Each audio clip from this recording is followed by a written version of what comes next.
Nah, kita perhatikan ayat 39. Lalu pergilah Yesus keluar kota, dan sebagaimana biasanya ia menuju Bukit Zaitun. Murid-muridnya juga mengikut dia. Saudara perhatikan enggak kalimat ini?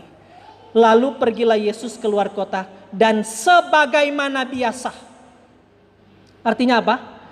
Bukan baru kali ini Yesus datang di situ. Dan bukan baru kali ini Yesus datang melakukan apa yang kita baca selanjutnya. Jadi Yesus sudah terbiasa melakukan itu. Ketika Yesus sudah tahu dia akan menderita, dia sudah tahu dalam waktu tinggal menghitung jam. Karena malam ini dia akan ditangkap, bukan? Perikop selanjutnya di Taman Getsemani itu juga Yesus ditangkap. Yesus sudah tahu dia akan menderita. Yesus tidak ada bayang-bayang dalam Alkitab. Tidak ada tanda-tanda sama sekali dia bermaksud melarikan diri. Tidak ada. Dia harus menjalankan kehendak Bapaknya. Dia menjadi contoh bagi kita. Sekalipun sudah tahu ada resiko dari ketaatannya. Ada resiko dari kehidupan yang sangat berprinsip itu. Dia tahu ada resiko. Tetapi dia tetap maju. Harus tetap maju. Dia melakukan. Dia tetapi. Dia tidak berusaha menghindar.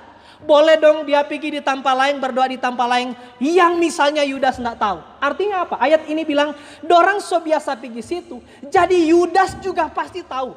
Karena yang bersama-sama ini tinggal 11. Bacaan kalau orang baca perikop sebelumnya, Yudas so tidak ada, dia so lari dulu. Toh? Jadi Yesus tidak bermaksud menghindar. Dia tahu tanpa itu juga Yudas tahu. Dia tidak bermaksud menghindar. Tetapi sekaligus aspek lain yang kita belajar pagi ini adalah ketika Yesus datang di bukit itu untuk berdoa, dia bukan hanya berdoa karena akan menghadapi penderitaan yang hebat. Dia bukan hanya berdoa karena mengalami pergumulan yang berat. Tetapi ini suatu habit, sudah menjadi kebiasaannya, sudah menjadi habitusnya, sudah menjadi kebiasaannya. Berapa banyak orang yang nanti sungguh-sungguh mati-matian bertekun dalam doa waktu mengalami kesusahan. Banyak orang seperti itu. Tapi Yesus tidak. Menunjukkan konsistensi. Waktu dia damai, dia berdoa. Waktu melihat kebaikan-kebaikan, dia tetap berdoa. Waktu mengalami kesusahan-kesusahan juga tetap berdoa. Banyak orang nanti bersungguh-sungguh berdoa. Nanti sampai menangis-menangis berdoa. Waktu menghadapi kesusahan. Tapi kalimat ini bagus sekali. Yesus pergi ke tempat itu. Sebagaimana biasa. Memang biasa diajak backing itu. Jadi dia bukan datang di tempat itu. Yesus for apa sih mau berdoa? Dari aspek keilahiannya. Yesus tidak perlu berdoa. Tapi ini menjadi contoh bagi kita. Contoh bagi kita dari sisi kemanusiaan Yesus Kristus. Bagaimana ketika menghadapi penderitaan. Dia tidak berusaha lari. Dia tidak berusaha menghindar. Ini resiko. Maka berapa banyak kita. Kita tahu hidup terlalu jujur akan dibenci. Hidup terlalu benar akan dimusuhi. Ada resiko. Tapi berapa banyak orang yang siap menanggung resiko itu. Banyak kali kita sudah tahu DP resiko. Tapi demi keamanan diri kita. Kita berusaha menghindar. Kita tidak mau menghadapinya. Ini prinsip yang bertentangan dengan prinsip yang Yesus ajarkan. Sebagaimana biasanya. Jadi kebiasaan-kebiasaan yang Yesus lakukan itu juga menjadi contoh. Maka proses-proses pembiasaan. Ada saudara-saudara, seorang yang paling terkenal yang sangat kejam, Hitler. Hitler bilang begini. Sesuatu yang salah, kalau terus-menerus diulang-ulang, lama-kelamaan akan diterima sebagai kebenaran. Itu Hitler bilang. Artinya apa? Kesalahan-kesalahan yang terus diulang-ulang, lama-lama kita makin hari makin mematikan kepekaan rohani kita. Saudara-saudara, pada orang tubuh ini ada dua jenis kulit. Ada kulit yang sangat sensitif. Ada kulit yang tidak lagi sensitif. Torang mata ini saudara-saudara, tamasuk debu kecil sekali. Langsung sakit, langsung gelisah. Tapi torang telapak kaki itu, sota injang puntung rokok. Betul nak? Nggak rasa apa-apa. Begitulah kehidupan rohani orang. Ada orang yang dosa kecil apapun sangat sensitif. Tetapi ada orang, sobeking dosa besar merasa nggak apa-apa. Ini sangat berbahaya. Maka proses kehidupan kita, Mari kita membiasakan diri melakukan kebaikan. Membiasakan diri untuk peka. Membiasakan diri untuk sensitif. Saudara-saudara, ada seorang reformator namanya Johannes Calvin. Calvin bilang begini. Orang suci bukan orang yang tidak pernah berdosa. Orang suci bukan orang yang tidak pernah berdosa. Tapi orang suci adalah orang yang memiliki kepekaan paling tinggi terhadap dosa paling kecil. Jadi orang sekalipun telah ditebus, sekalipun menyebut diri umat Allah, anak-anak Allah, umat tebusan, orang-orang beriman, orang-orang yang sudah disucikan, sudah dikuduskan. Bukan berarti kita tidak mungkin berdosa lagi. Tidak, kita mungkin sekali berdosa, mungkin. Tetapi perbedaannya dengan orang-orang yang tidak beriman adalah kita, seperti kata Johannes Calvin, orang beriman, orang suci bukan orang yang tidak pernah berbuat dosa. Tapi orang suci adalah orang yang memiliki kepekaan paling tinggi terhadap dosa paling kecil. Mari kita terus membiasakan, membangun kepekaan termasuk kebiasaan-kebiasaan memelihara hubungan intim dengan Tuhan. Hubungan intim ini penting, harus dibiasakan. Orang hanya datang di gereja hari Minggu, tapi Senin sampai Sabtu baking apa? Pergi bersinah, pergi berjudi, pergi mencuri, pergi menipu orang, kerja tidak jujur, jadi pejabat korupsi, macam-macam kejahatan. Tapi Yesus bilang, bagaimana relasi intimnya dengan Tuhan yang dia tunjukkan di sini menjadi suatu proses yang sebenarnya sudah biasa dia lakukan. Jadi sekali lagi kita ulang, Yesus datang ke Zaitun, dia datang bersungguh-sungguh berdoa, bukan karena akan menghadapi penderitaan, atau bukan karena dia tahu tidak lama lagi dia akan mati. Bukan. Tapi Alkitab, saya kira tidak mungkin setiap kata, setiap kalimat dijelaskan. Lalu pergilah Yesus keluar kota. Dan sebagaimana biasa, ia menuju bukit bersama murid-muridnya. Mengikut dia. Nah, murid-murid mengikut dia. Apa mengikut sekedar babat tempel saja? Orang jadi orang Kristen begitu. Ataukah juga mengikut pola Yesus? Yang Yesus mau adalah kita tidak hanya ikut-ikut tanpa meniru polanya. Yang Yesus mau adalah kita menjadi Kristus-Kristus kecil di bumi. Kira-kira begitu. Itu Luther bahasa. Harus menjadi Kristus-Kristus kecil di bumi. Susah. Susah. Mari itu yang Yesus mau. Mau mengikut aku. Barang siapa tidak mau menyangkal diri. Tidak mau memikul salib. Tidak mau sungguh-sungguh mengikut aku. Dia tidak layak dalam kerajaan. Yesus tidak pernah paksa orang mau ikut dia. Tapi barang siapa mengikut dia. Ada syarat, ada prinsip. Tapi sekaligus kita percaya. Selalu ada upah yang Tuhan sediakan. Dalam bentuk apa? Kapan? Tidak tahu. Pokoknya Tuhan bilang ada. Ayat berikut. Setelah tiba di tempat itu, ia berkata kepada mereka, berdoalah supaya kamu jangan jatuh ke dalam pencobaan. Saudara-saudara perhatikan kalimat ini. Berdoalah supaya kamu jangan jatuh dalam pencobaan. Yesus tidak sedang mengajar bahwa kalau orang berdoa, orang tidak mau ada pencobaan. Nyanda. DP kalimat bagus. Berdoalah. Orang saudara-saudara memang kita kadang coba analisa ayat per ayat kan. Kita suka ada DP nama metode tafsiran eksposisi. Artinya mengurai ayat demi ayat supaya kita mendapatkan pencerahan-pencerahan dari ayat. Jadi sekali lagi Yesusnya tidak bilang begini. Berdoalah supaya kamu jangan jatuh dalam pencobaan. Bukan berarti Yesus mau bilang setelah kita berdoa, pencobaan tidak akan datang. Pencobaan harus ada. Ujian harus ada. Kenapa? Tanpa pencobaan, tidak ada iman sejati. Maka pencobaan harus ada. Ujian harus ada. Mari bedakan itu ujian dan pencobaan yang tidak sama. Kita di tempat-tempat lain kita bilang, apa sih beda ujian dan pencobaan? Ujian dan pencobaan selalu berbeda dari 3 aspek. Ujian datang dari Tuhan. Pencobaan datang dari iblis. Yang kedua, ujian selalu bersifat positif karena dari Tuhan. Pencobaan selalu bersifat negatif karena dari iblis. Yang ketiga, ujian tujuannya selalu untuk membangun. Tapi pencobaan tujuannya untuk menghancurkan kita. Karena datang dari iblis. Yesus pakai di sini bukan ujian, tapi pencobaan. Yesus tahu orang-orang yang terdekat dengan Yesus, yang telah dididik oleh Yesus bertahun-tahun, kira-kira 3,5 tahun, tidak akan luput dari pencobaan. Jadi Yesus mengajar mereka untuk berdoa, mengikuti pola dia, Bukan semata-mata kalau dorang berdoa akhirnya pencobaannya tidak datang. Pencobaan harus datang. Ujian harus datang. Sebab apa? Kita bilang tanpa ujian, tanpa pencobaan tidak ada iman sejati. Harus. Orang Kristen harus diuji. Orang Kristen harus dicobai. Supaya apa? Supaya melahirkan iman yang sejati. Jadi Yesus bilang berdoalah supaya jangan jatuh dalam pencobaan. Maksudnya ialah berdoalah supaya kalau pencobaan itu datang, engkau tidak akan jatuh.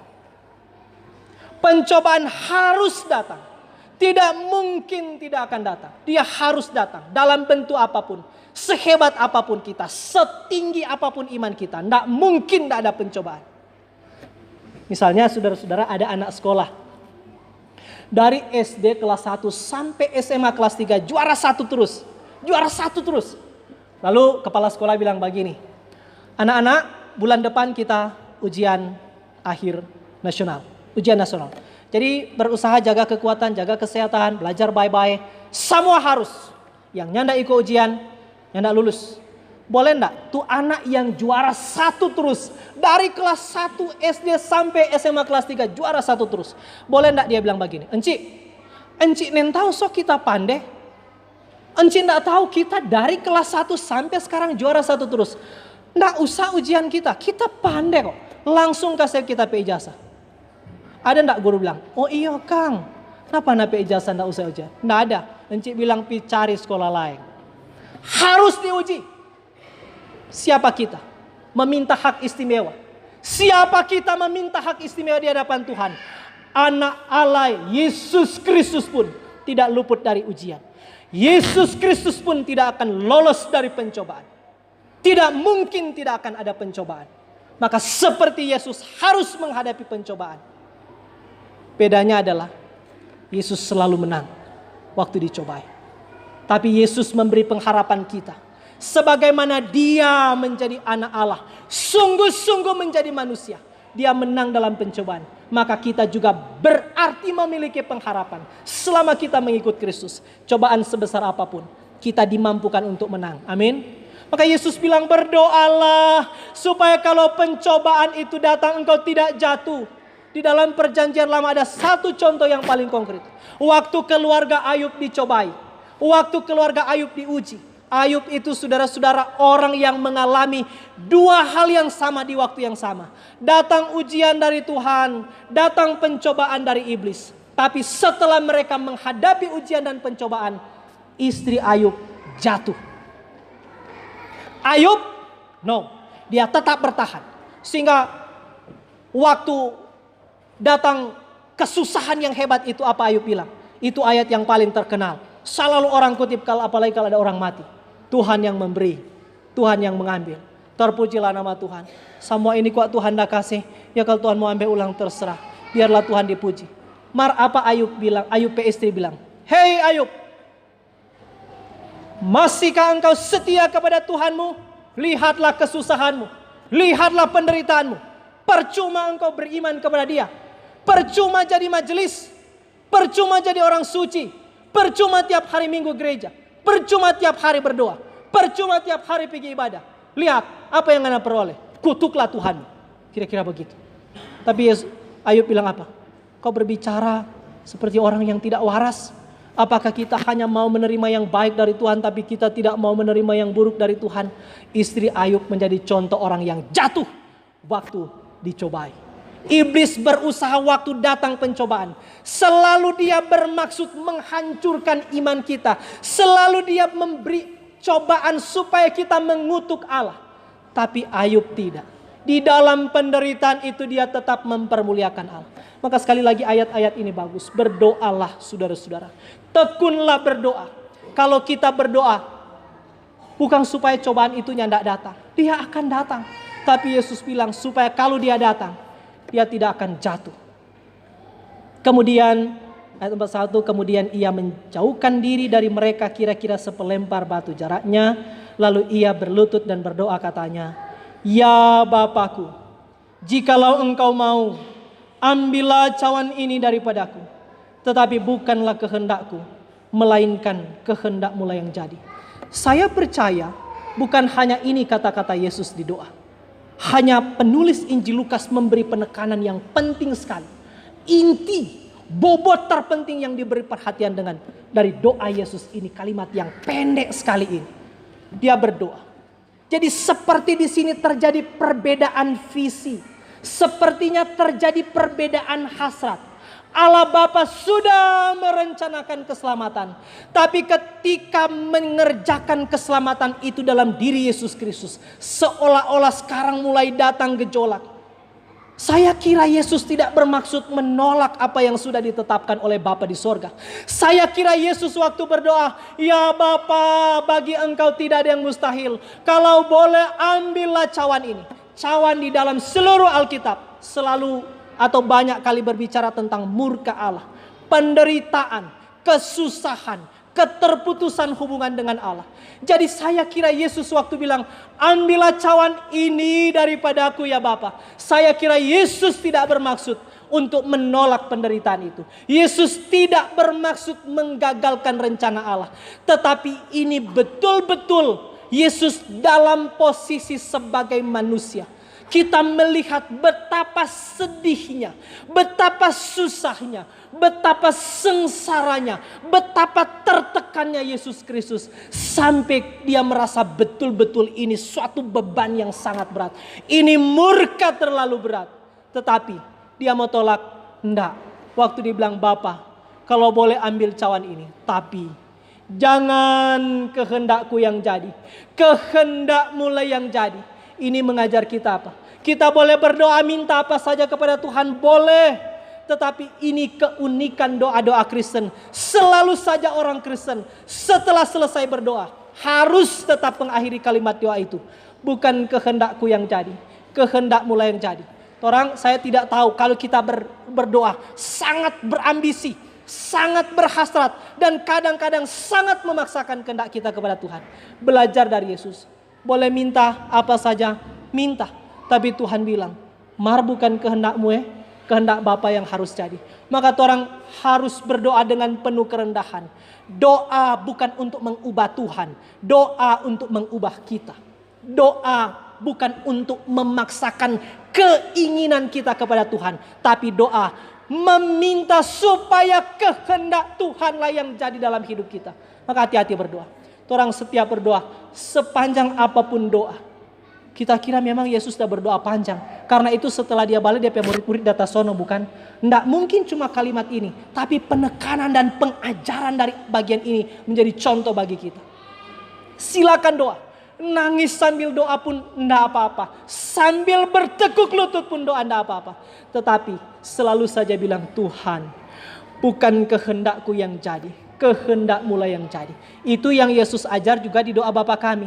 Bapa kami yang di sorga, dikuduskanlah namamu, datanglah kerajaanmu, jadilah kehendakmu di bumi seperti di sorga. Berapa banyak orang Kristen yang terus minta kehendak Tuhan jadi, kehendak Tuhan jadi, kehendak Tuhan jadi. Sedikit yang banyak kali apa? Tuhan, kehendakku jadi, kehendakku jadi. Kita ada ambisi ini, kita hasrat ini. Tuhan genapkan, Tuhan kabulkan, Tuhan turuti. Seolah-olah kita memaksa Tuhan untuk melayani kita. Seolah-olah kita paksa Tuhan untuk mengikuti keinginan-keinginan kita. Kita belajar dari cara ini. Berdoa dalam kerendahan. Berdoa supaya bukan keinginan kita. Jadi bukan Tuhan yang harus menyesuaikan dengan kita. Tapi kitalah yang harus menyesuaikan dengan Tuhan. Bukan Tuhan yang harus mencocok-cocokkan diri dengan kita. Kitalah yang harus mencocokkan diri dengan Tuhan. Bukan Tuhan yang harus mengikuti keinginan kita. Keinginan kitalah yang harus disesuaikan dengan keinginan Tuhan. Maka Yesus membalik cara berpikir murid-muridnya, tapi juga saya kira gereja hari ini. Kita semua. Ayat 43. Maka seorang malaikat dari langit menampakkan diri kepadanya untuk memberi kekuatan kepadanya.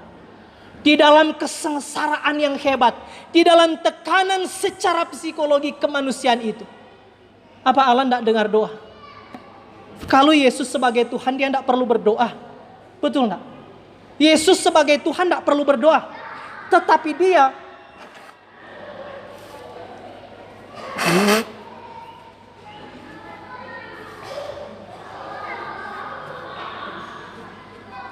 Tetapi dia, saudara-saudara, menjadi contoh, menjadi representatif, mewakili kita manusia ketika kita berdoa. Jadi waktu dia berdoa dengan sungguh-sungguh, dia berdoa, kita membaca ayat-ayat berikut, dia berdoa begitu dalam keadaan yang sangat tertekan. Tiba-tiba malaikat Allah datang kepada dia. Ini ada penafsir bilang begini, ini sebetulnya kedatangan malaikat ini seperti betul-betul memberi penghinaan kepada Yesus. Maksudnya apa? Yesus sebagai Tuhan, dia butuh topangan dari siapa? Yesus sebagai Tuhan kekuatannya cukup. Dia tidak butuh hiburan dari siapapun. Betul tidak? Yesus menghadapi kesusahan tidak perlu hiburan dari siapapun toh. Tetapi ayat ini saya kira memberi pesan sekaligus memberi pengharapan kepada kita. Sebagaimana Yesus waktu dia berdoa dalam kesusahan yang hebat itu, Tuhan datang kepada dia melalui malaikat. Memberi apa tuh malaikat? Di sini ada bilang, maka seorang malaikat dari langit menampakkan diri kepadanya untuk memberi apa? Memberi kekuatan. Jadi Tuhan jawab tuh doa. Bapa, sekiranya boleh cawan ini ambil, kesusahan ini ambil. Sota lalu susah kita Tuhan. Sota lalu banyak kita pe penderitaan Tuhan. Sota lalu banyak kita pe air mata Tuhan. Kenapa sampai hari ini krisis dalam rumah tangga aku belum pulih Tuhan? Kenapa doa-doaku belum dijawab Tuhan? Tuhan yang tidak langsung bilang, oke, hari ini kesusahanmu berhenti. Hari ini sakitmu sembuh. Tidak, Tuhan bilang, tambah kekuatan supaya kuat menghadapi penderitaan. Ini cara Tuhan. Jadi Tuhan waktu orang berdoa, kadang-kadang Tuhan yang tidak langsung, oke, mulai hari ini nganape kesusahan kita angkat. Nganape sakit, mujizat sembuh. Enggak. Tuhan bilang tetap sakit itu datang, tapi kita tambah kekuatan supaya ngana tetap mampu menghadapi sakit itu. Maka kita belajar dari prinsip ini. Mau enggak kita seperti ini?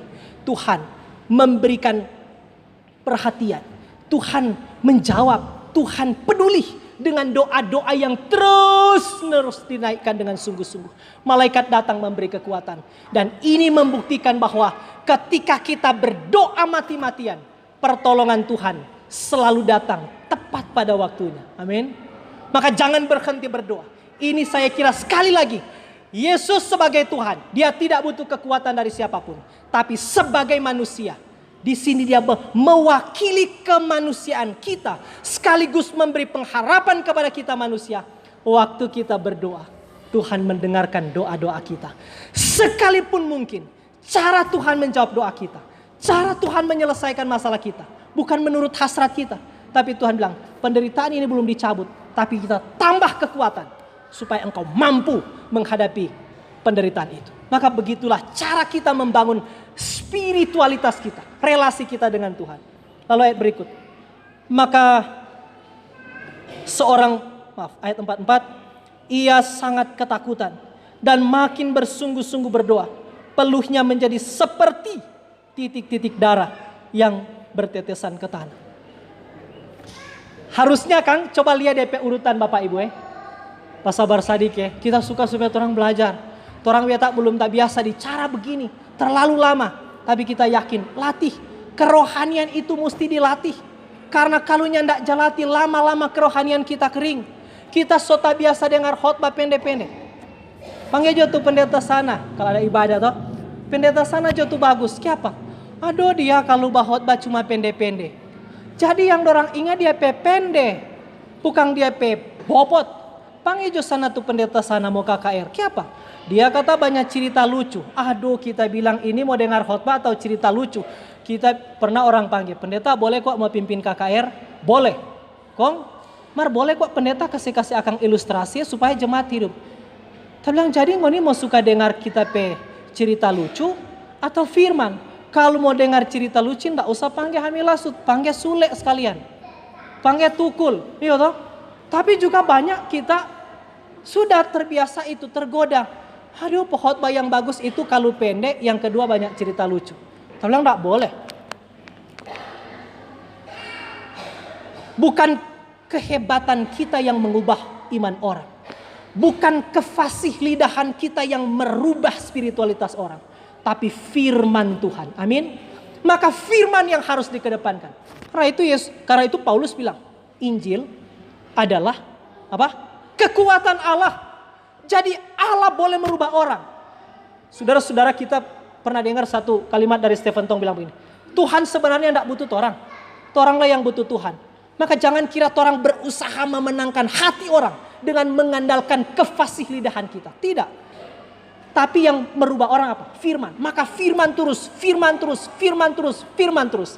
Bukan berarti komang orang boleh seenaknya. Oh, pendeta bilang kan yang penting firman. Maka penatua sama di kolom boleh berkhotbah seenaknya tanpa bobot, tanpa peduli dengan metode-metode. Bukan begitu juga. Tentu sebagai pengkhotbah harus mempersiapkan diri sebaik-baiknya. Harus menyampaikan sebaik-baiknya. Tapi bukan berdasarkan itu orang berubah. Tapi berdasarkan firman yang terus-menerus disampaikan. Maka sekali lagi ayat ini bilang, justru setelah dia mendapat penghiburan dari malaikat, harusnya dia berhenti berdoa. Sudah, berhenti, sudah. Mau apa lagi? Memang kok dia akan mati? Mau apa lagi? Malaikat sudah datang kasih penguatan. Tapi apa yang di sini? Justru bilang Yesus makin sungguh-sungguh berdoa. Banyak orang Kristen begitu. Waktu dia berdoa sejawab, dia mulai lupa lagi Tuhan. Tapi Yesus bilang enggak. Waktu Tuhan kasih perhatian, dia tetap setia mengikut Tuhan. Banyak orang Kristen, waktu miskin, imannya kaya. Waktu mulai kaya, imannya mulai miskin.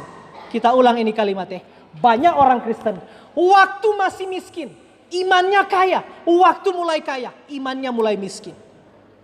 Waktu Tuhan jawab dia berdoa, maka dia berhenti berdoa. Waktu Tuhan jawab dia pergumulan-pergumulan, berhenti untuk membangun relasi intim dengan Tuhan. Tidak.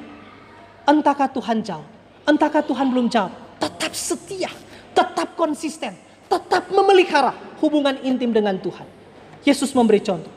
Sambil dia bersungguh-sungguh berdoa, Alkitab ini bilang peluhnya, keringatnya, apa di sini? Peluhnya menjadi seperti titik-titik darah yang bertetesan ke tanah. Sampai hari ini para penafsir Alkitab masih memperdebatkan, apakah maksudnya Yesus waktu berdoa dia suar jadi darah? Saya kira tidak seperti itu, karena di sini ada kata seperti. Perhatikan di sini, peluhnya menjadi seperti, bukan menjadi darah toh, menjadi seperti darah. Entah bagaimana menafsir ini. Nanti kalau orang baku dapat dengan Yesus di sorga, kontong tanya, mari DP soal baku dapat enggak? Mesti amin mau baku dapat. No? Tuhan, ini firman kita enggak mengerti. Termasuk saya enggak ngerti ini. Jangan kira semua pendeta bilang di hadapan kita tahu semua firman. Kita mau bilang di hadapan saudara-saudara kita enggak mengerti ini ayat. Lalu kalau orang enggak mengerti apa? Mari orang terus minta Tuhan kasih mengerti itu orang. Tapi saya kira ini harus dibaca betul-betul menggambarkan kesengsaraan yang hebat. Pergumulan yang luar biasa yang dialami oleh Yesus Kristus digambarkan di sini. Kita tidak mempersoalkan apakah betul keringatnya itu menjadi darah atau seperti teks menjadi seperti. Misalnya orang baca cerita dengan orang, tuh om itu besar. Waduh besar. Sama dengan apa? Sama dengan drum dia besar. Sama dengan drum. Mar betul enggak dia drum? Top ya.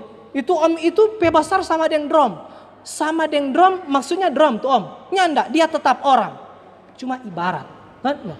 Udah tinggi dorang pe rumah ya. Sama dengan pohon kelapa pe tinggi. Rumah pe tinggi sama dengan pohon kelapa. Sama dengan pohon kelapa. Sama dengan pohon kelapa. Tuh rumah pohon kelapa? Enggak. Jadi tindakan ini ibarat. Seperti ini. Saya kira kita harus membacanya. Ayat ini memberi penekanan, penegasan bahwa penderitaan yang dialami Yesus itu betapa berat, betapa luar biasa, yang mungkin belum pernah ditanggung oleh siapapun. Tapi dia tetap setia, dia tidak berhenti, dia tetap maju, dia tetap menjadi teladan untuk apa? Untuk keselamatan kita. Kristus telah menderita bagi kita. Maka mari kita hidup sebaik-baiknya untuk dia. Lalu ia bangkit dari doanya dan kembali kepada murid-muridnya. Tetapi ia mendapati mereka sedang tertidur. Yesus telah bilang tadi apa? Pada orang di ayat awal. Berdoalah supaya kamu jangan jatuh dalam pencobaan. Dia balik orang data sono. Mar bagus juga ini ayat. Mereka berdoa karena berduka cita. Duka cita karena apa? Saya kira karena memang Yesus sebelumnya, waktu terakhir di perjamuan malam dia bilang penderitaan, kesusahan yang mereka akan alami. Tapi Yesus bilang berdoa. Mari Yesus paling orang tidak berdoa. Tidak berdoa. Justru data sorry. Bagaimana dengan kita? Mengikuti Yesus tapi tidak mengikuti. Percaya Yesus tapi tidak sungguh-sungguh menjalankan kehendaknya. Ada Iko, mar nak baking apa tuh dia bilang? Percuma. Mengaku orang Kristen nak baking firman, percuma. Terakhir, katanya kepada mereka, mengapa kamu tidur? Bangunlah dan berdoalah. Supaya kamu jangan jatuh dalam pencobaan. Sampai 2 kali Yesus bilang, di seluruh bacaan kita, sampai 2 kali Yesus bilang, berdoalah supaya kamu jangan jatuh dalam pencobaan. Minggu ini saya kira kita diingatkan tentang, akhirnya ini menjadi judul bukan? Mari kita terus membangun hubungan kita dengan Tuhan. Menjaga relasi kita dengan Tuhan. Bukan hanya waktu kita menderita, tapi konsisten, terus menerus. Pencobaan akan selalu datang. Mengikut Yesus tidak selalu mudah, tapi mengikut Yesus pasti selalu benar. Sekali lagi, mengikut Yesus tidak selalu mudah, tapi mengikut Yesus pasti selalu benar. Amin. Tuhan Yesus memberkati.